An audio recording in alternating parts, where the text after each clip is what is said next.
I'd like to convene the Metropolitan School District of North Posey's board meeting by asking everyone to join me in the pledge of allegiance. I pledge allegiance to the flag of the United States of America and to the republic for which it stands, one nation, under God, indivisible, with liberty and justice for all.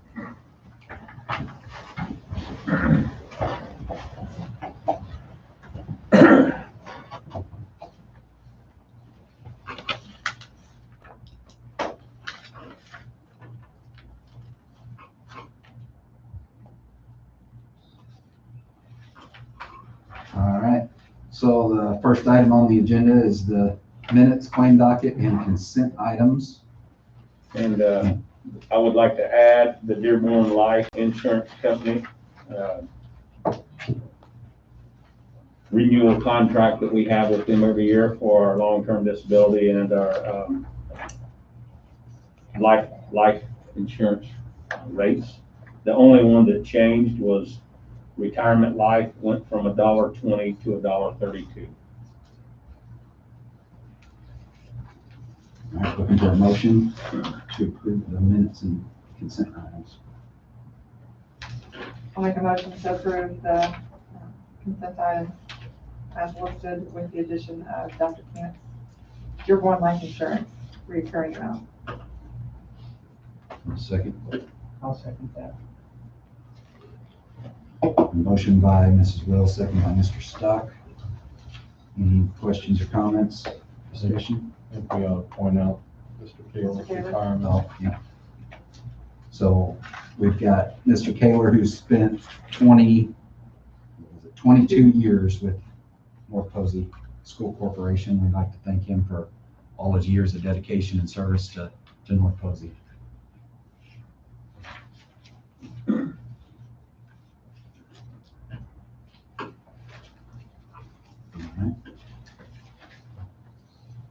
All those in favor say aye. Aye. All those opposed, same sign. That motion carries 5-0. We did. Go back to the patrons' concern. Oh. I don't think there are any, but No. we just need to note that. Yep. So we didn't have anybody sign up for patron concern. We got the sheet.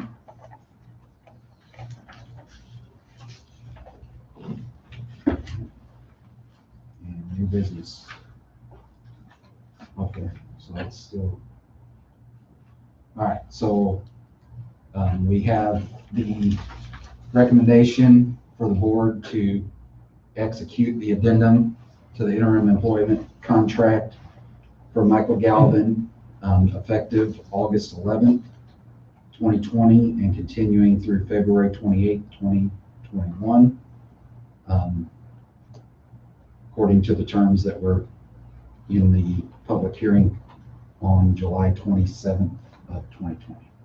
So I'm looking for a motion to approve the addendum. I'll make a motion to approve the addendum. Second, Motion. I'll second. we have a motion by Mr. Oakley, second by Mrs. Will. Are there any comments, questions, discussion? I'm gonna wait till after the next one. I have Okay. a comment, but I'll wait. All right. So all those in favor say aye. Aye. All those opposed, same sign. That motion carries 5-0. And then I'm looking for a recommendation for an addendum to the employment contract for Michael Galvin starting on March the 1st of 2020 and continuing through June 30th, 2023. This is the superintendent contract that was discussed during the public hearing on July 27th of 2020. Looking for a motion. Go ahead. Motion by Mr. Gentile. Do we have a second? I'll second. We have a motion by Mr. Gentile, second by Mr. Oakley to approve the addendum. Any discussion? Yeah, I just had a statement that the process of selecting the next superintendent of North Posey was quite a process. we had a great response from the community to the survey we put out in the spring, and we used that feedback from the survey and an extensive interview process to determine the direction for the future of our school corporation. We had several excellent candidates for the position, any of which were probably more than capable of leading our corporation. And I'm not sure we left a stone unturned in learning as much about the candidates as possible. I believe Mr. Galvin even made reference to that, contact with one of the SRO officers, even his school corporation. I'm confident Mr. Galvin is the right choice to lead North Posey, and I look forward to seeing what the future holds for our school corporation under his leadership. I'd also like to add to that and say that the same thing Vince said, but also add that the university search team was very crucial in our search process and did a tremendous job of helping us through the process that we've never been through before. So it led us to a great candidate for this. Absolutely. All right. I agree with both of you. I think we've made an excellent choice for the next superintendent.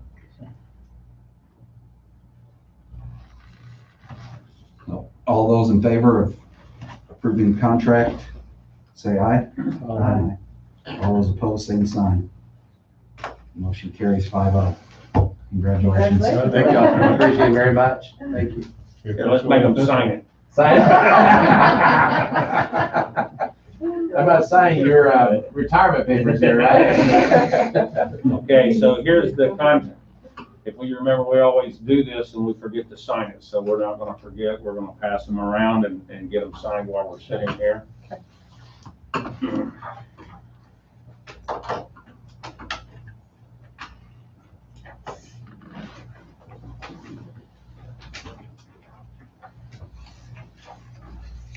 This is just no, that's just a teacher contract.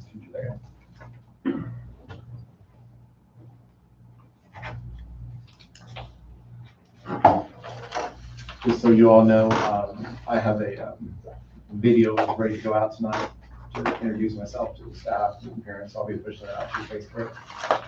People just miss.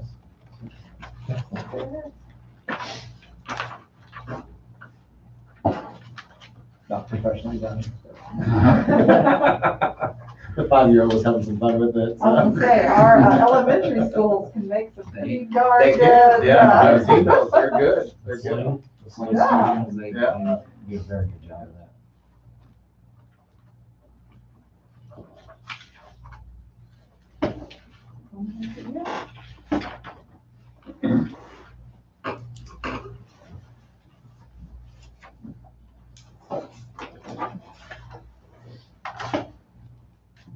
Amy, do you want me to write the date?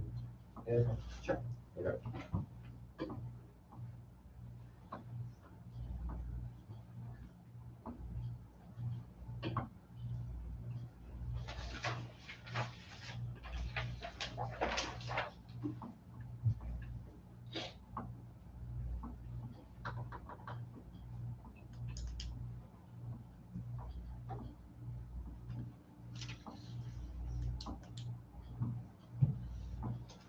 Okay, guys, y'all can tell him the real story now. Sir. All right. I'd like to ask the board to have permission to go ahead and advertise the 2021 budget. We do this every year, you give me permission to advertise, and then when we have the hearing, I go through the budget in detail. But just to kind of give you a little information, I did a little comparison from the 2020 budget to the 2021. In 2020, we advertised $1.32. This one is we're advertising $1.31 as the tax rate. And if you remember, what I do is I decrease what we think the AV is going to be by 20%. And then we escalate operations line 1 to make sure we collect the money that we're entitled to, because you never know what the AV is going to be, and if you don't ask for it and the AV would happen to go up, then we would lose some of those dollars. I'm estimating, we've had decreases because of the, people would argue about this, but they keep saying it's because of the reassessment of farmland, but the AV has been dropping because of that. With that being said, they said it could drop again this year, but they didn't expect it to. And we did a bond issue, which the 2021 budget will have that increase in it as well. So last year it was almost 88 cents. In 2021, depending on what the tax rate does, I think when we hit the real tax rate, it's probably going to be worst case scenario, 97 cents, best case scenario, probably right around 93. Just kind of depending on how the AV falls out. We won't know that actual tax rate until we get closer to the end of the year.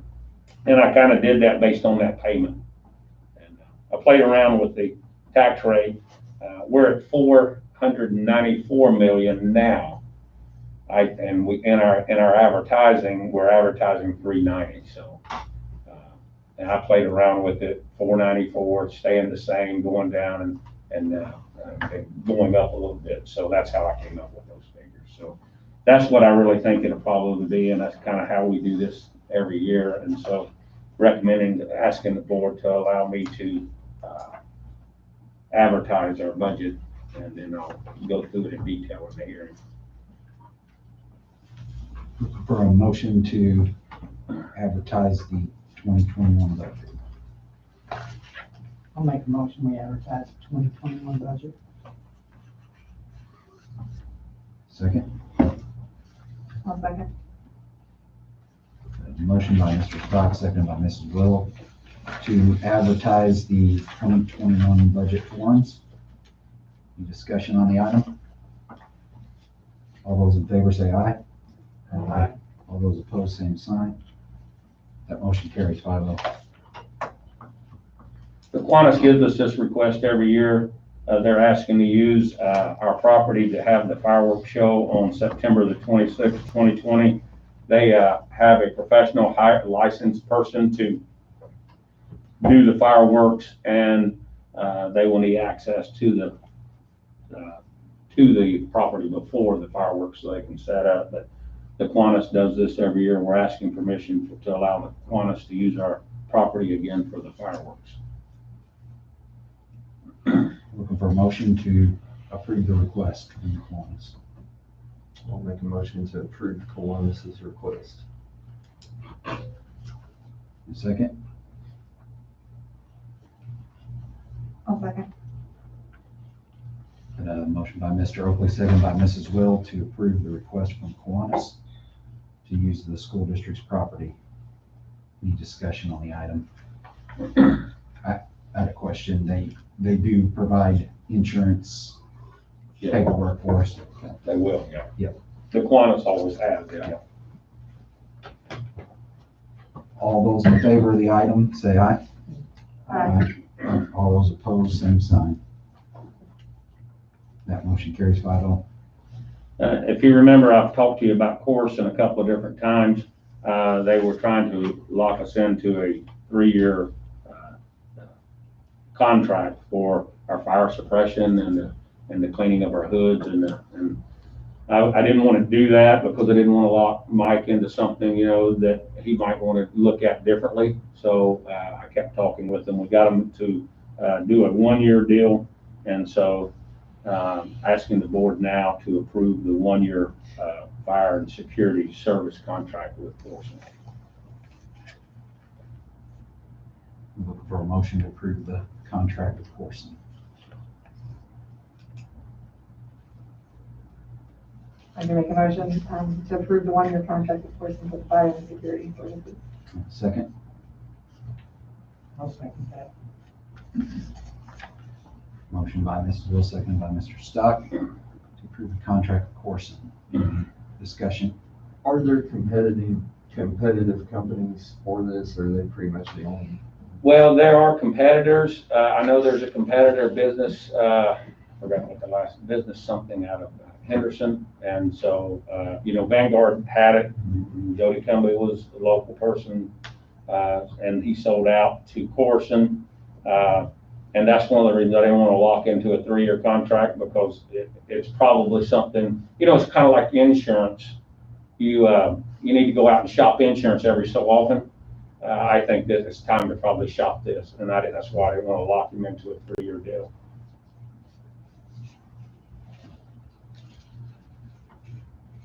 All those in favor, say aye. Aye.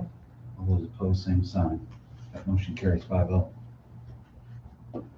I talked to you several times about, we were going to try to go ahead, since we signed a 2-year contract with the teachers and everything, is to go ahead and guesstimate the ADM and then go ahead and give all the raises out. That would stop Amy from having to do, contracts twice, and it would just alleviate a lot of work. And then teachers would get the raise and the information right off the bat instead of having to wait.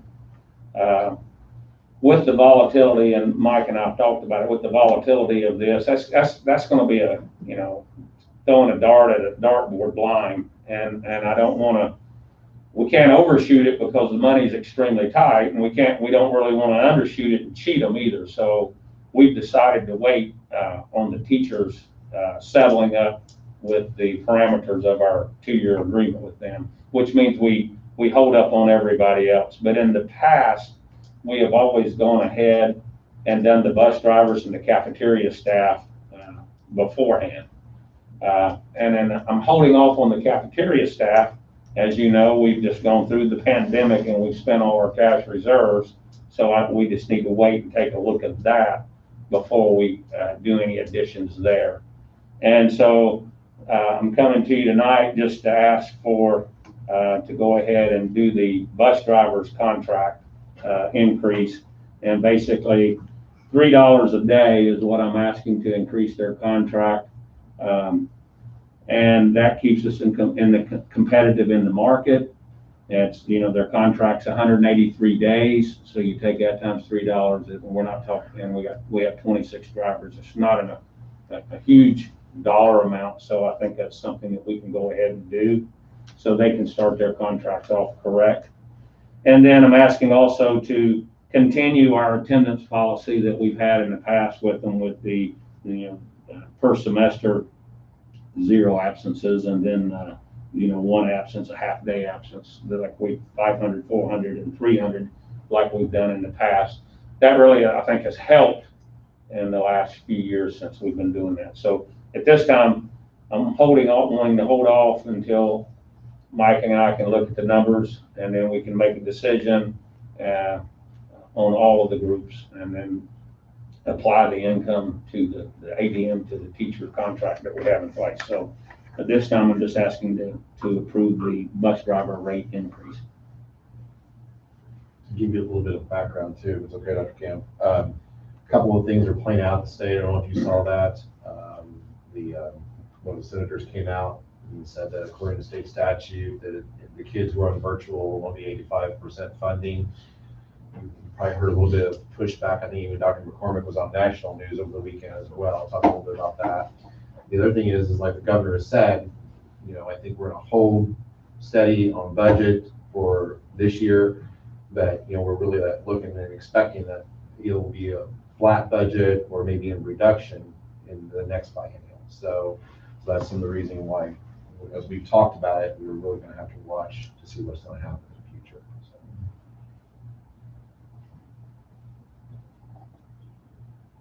I'm looking for a motion to approve the rate increase and the attendance stipend for the bus drivers. I'll make a motion that we approve the pay increase and the attendance stipend for the bus drivers. In a second. Second.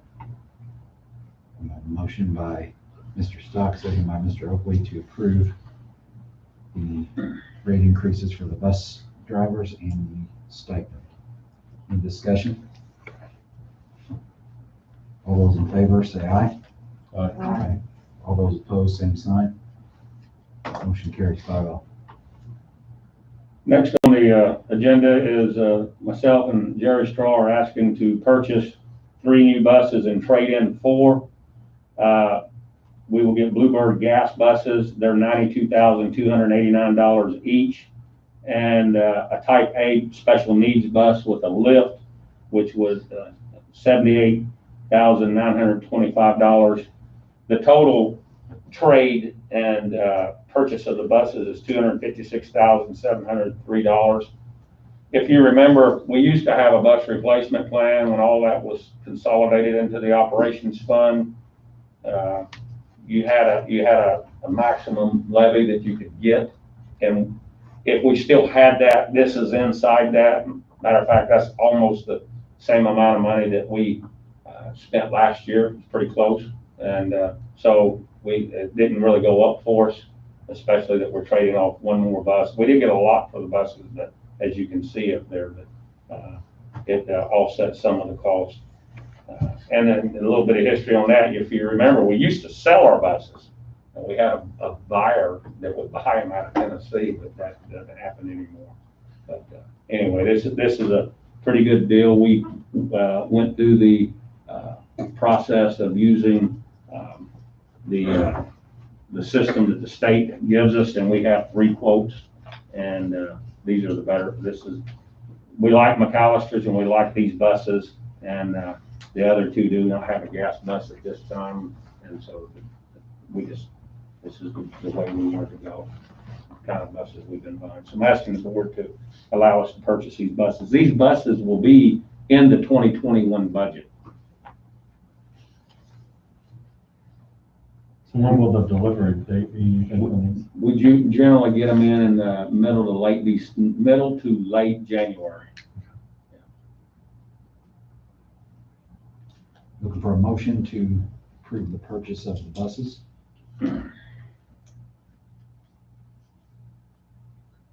Another thing, if you remember, with our bus system, when we did the teacher buyout in 2004, we took away basically our bus money, and we were buying them out of rainy day all those years. We paid that debt off, and so therefore that money is actually hitting in the operations fund, and we're able to buy them out of the operations fund and not rainy day like we have in the past years. If you remember, we were only buying 1 or 2 because of that problem. So that problem's gone away now. I'll make a motion. Second. Second. Motion by Mr. Gentile, second by Mrs. Will, to approve the purchase and trade of buses. Any other discussion? All those in favor say aye. Aye. All those opposed, same sign. I'll turn it over to Mr. Galvin. 5-0. So Dr. Camp and I spoke last week when I was coming in, and we talked a little bit about the Title IX review of our Title IX policy, which mainly is specifically on sexual harassment. And so what we did was we looked at some other policies around the state of other corporations, kind of see how they were handling these policies. What they mainly have done is they've kind of brought everything into more or less an anti-harassment policy. Rather than specifically on sexual harassment. And sexual harassment is a component of that anti-harassment policy. So what I sent out to you is kind of a comparison between North Posey's policy and other policies that we reviewed. The North Posey one, and I think you've got a copy of that in your packet as well. It has just a couple of items that just mainly talk a little bit about the commitment of the board to maintain an environment free of sexual harassment, and then the definition of the employee. Most policies will give a definition of unlawful harassment, the commitment of the board to enforce the prohibition of harassment, as well as the commitment of the board and employees to report and investigate all of the reports, as well as the disciplinary actions for reports or false reporting. So those are some issues I think, as Dr. Camp and I talked a little bit about. bringing some of those into your policy helps to strengthen a little bit more, to say that the board is committed to not allowing these to happen. The board is committed to that if we find out anything, we're going to investigate that thoroughly and, taking steps necessary in disciplining for those issues and stuff. The next section, dealing with definitions of harassment, that's kind of where we, in our section, in our policy, that's where we put that in. Like I said, in other policies, it's included in the general policy statement.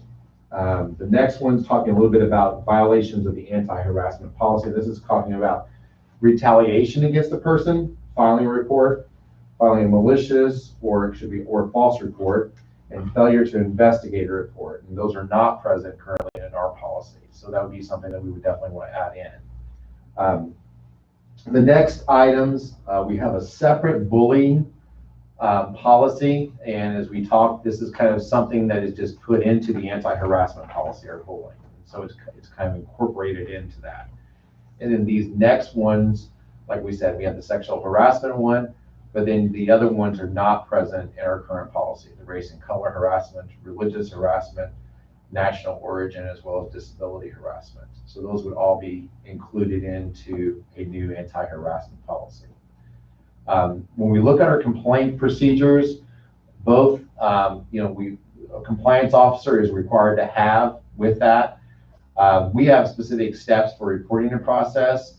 Most other policies across the state have an informal process and a formal process. So the informal process kind of lays out that if the two individuals agree that, hey, we want to work this out and try to mediate the situation, they can do that.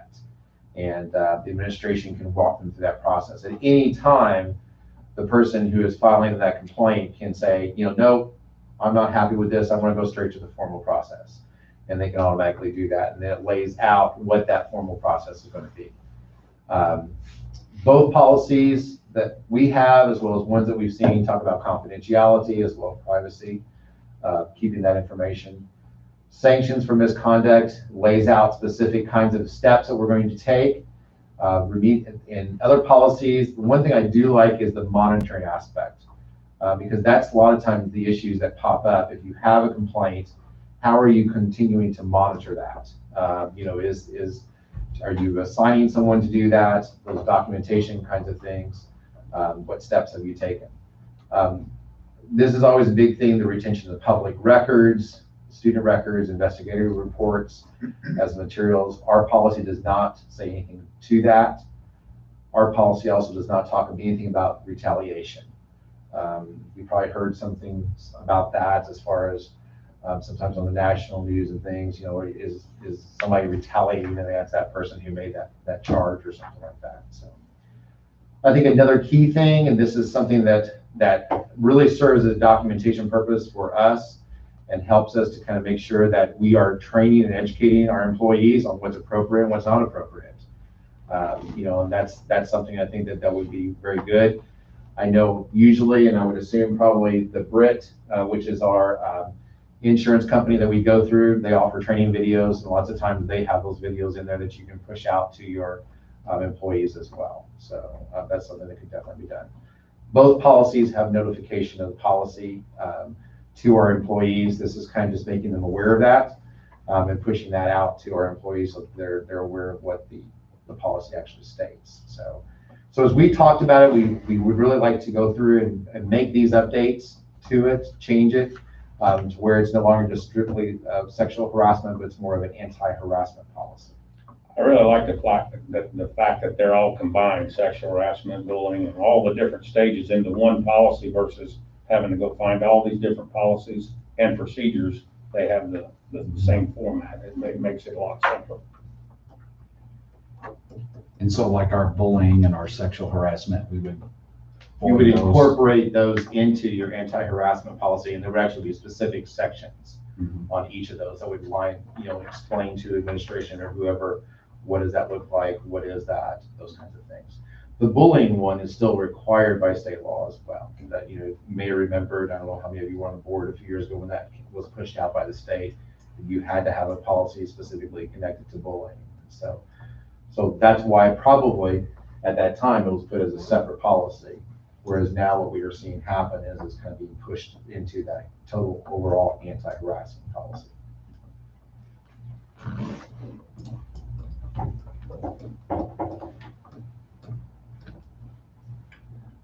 There'll be no action at this time, but what we want to do is move forward and bring something to you to approve in the next meeting. Our policy is compliant. It is just lacking some things to give it some strength. And I like how you didn't compare. I like that. So we'll remove the bullying policy as a standalone document, and it'll be incorporated in this one. It'll be incorporated into this. Yep. Any other questions? Thank you, Mike. You're welcome. There are no professional leaves at this particular moment, and that brings us down to reports. I wanted to talk with you about a few items in reports. In there you have a description of things that we have done and materials and items that we have, strictly just related to the COVID-19. It's just a chart that Jamie put together for us that where we could see what we have distributed out to the classrooms and to the school buildings. Over 5,000 masks so far have been purchased. There are more on order. We did buy 75 thermometers and they have been pushed out, and they were doing random temperature checks today. And we have different people have given us sanitizers, and the school, we purchased Ryobi foggers for our buses, and sanitizing stations and spray bottles for the classroom. We've had some donations. Sabic donated the 1 gallon Husky sprayer with disinfectant that they've been using since COVID has come out. There were 8 bottles of that and 4 sprayers. And in our continuous learning plan that we're talking about, that we'll be discussing in just a second, we say we spray every day. I'm going to bring that up to date. What we're going to do now, since Sabic did some training on this and donated this to us, it's a 7-day spray. So we can go through and spray 1 time every 7 days. So we've had a meeting and discussed that they're going to spray 1/5 of their building every day during the week. And then we're going to use the sprayers that we've had in the past that we were going to use to spray every day with our material. And we're still going to hit the hot spots daily. And then the teachers also have the disinfectant in their room to wipe down when they feel like they need to. And at any time, if anybody has a request for us to spray their room because somebody was sick, or, there's things that'll cause it to be more.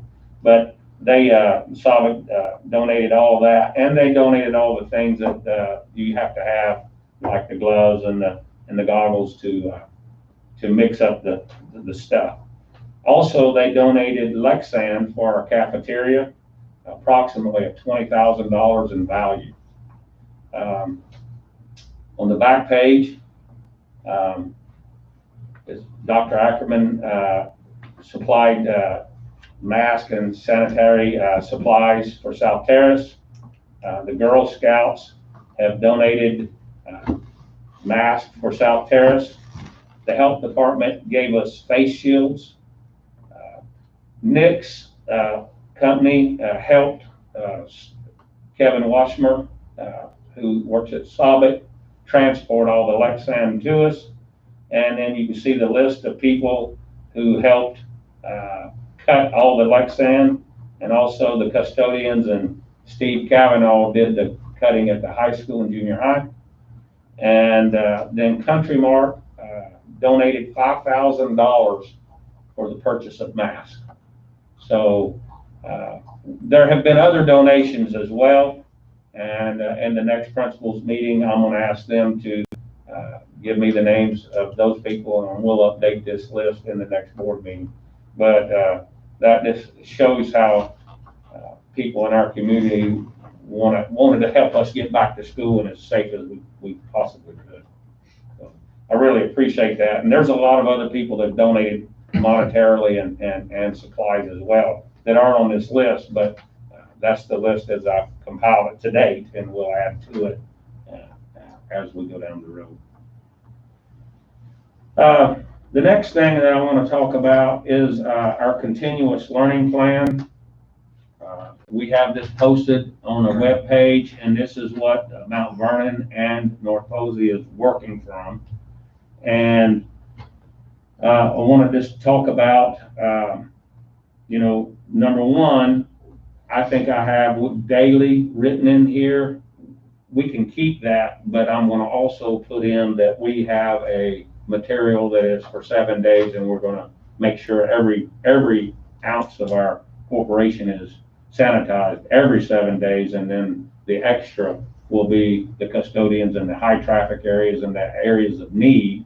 And then our bus drivers will also have the foggers, and they will be fogging as well. So I'm going to rewrite that section.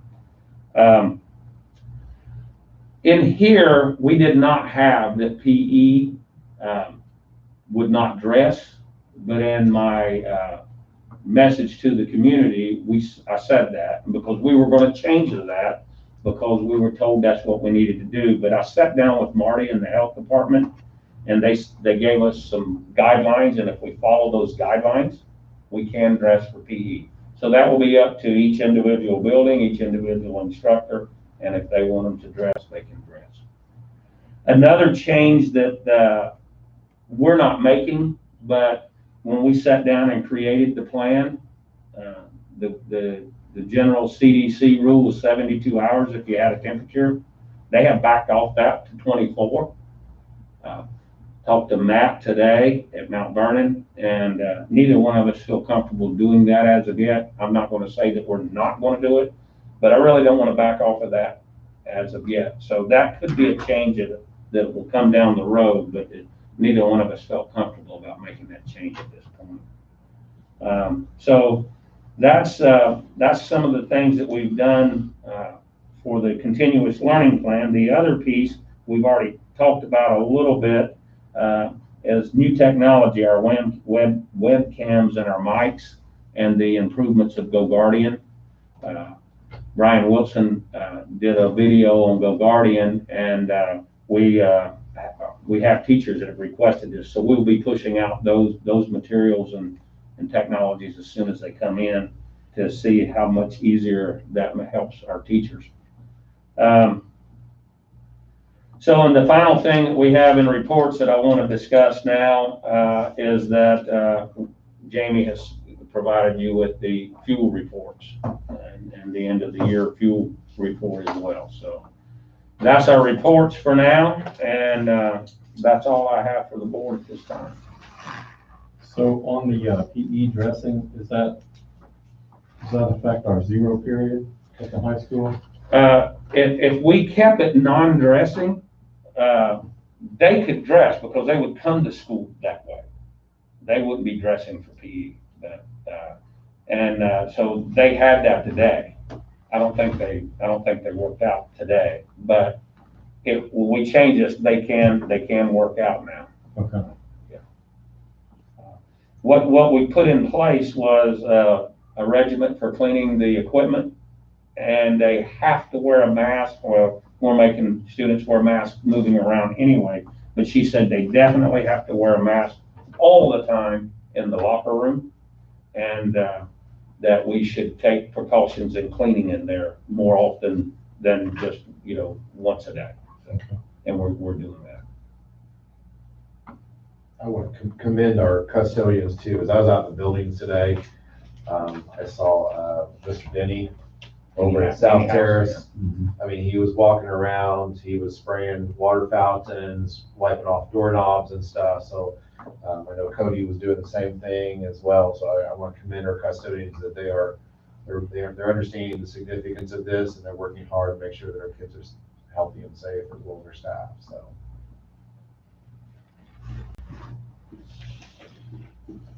Anything else for the good of the cause? Just a couple things. The building personnel sheets in Google Drive.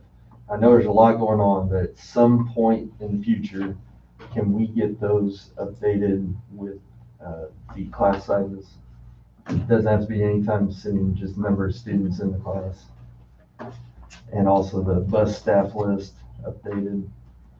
And this one's really random, but the concrete coming out of the front of North Elementary, there's a really awkward place there.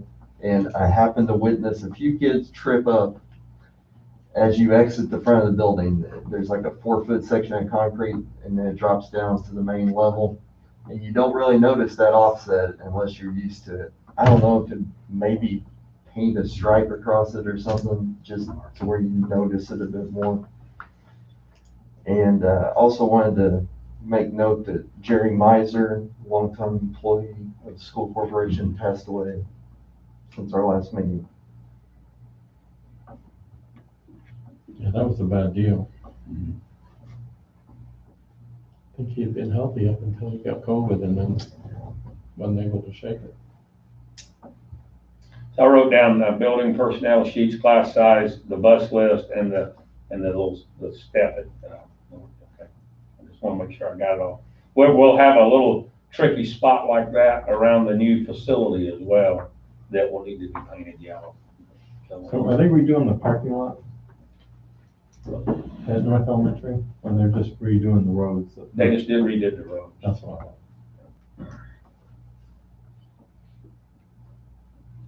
That's all I have for the board at this time. All right, I'll look for a motion to adjourn then. I'll make a motion to adjourn. Second. One second. Motion by Mr. Oakley, second by Mrs. Wills. We are adjourned. You and I have to sign that one document.